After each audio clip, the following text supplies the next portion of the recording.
According to Goldman Sachs, copper might be mispricing Russian supply risk. The disorderly moves seen in nickel markets, if you just take a look here, you can see how much they've surged higher. These disorderly nickel market moves has so far missed the copper markets. Now, copper markets have about 4% of their global production supplied by Russia.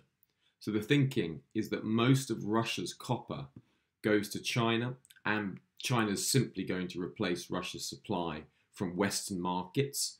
So the current thinking is that copper prices should be relatively stable because the supply from Russia to China will be absorbed quite easily. However, Goldman Sachs says this thinking may not actually reflect the reality of copper markets' actual supply risk. And Goldman Sachs maintain an elevated super cycle bull market target of $12,000 per tonne.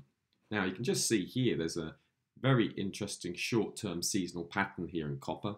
Over the last 15 years, copper has had an average return of 2.36% between the 29th of March and April the 10th, with an annualized return of over 100%.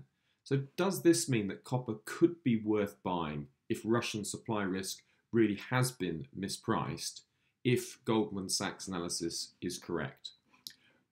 Remember that you can access thousands of different commodities, indices, currency pairs for you to access and search for yourself. If you'd like a free trial, there is currently a no strings attached free trial with seasonax.com. If you just type seasonax.com into a search bar, you will be able to have a free trial without any strings attached, and you can search for yourselves and see how many different seasonal patterns you can spot.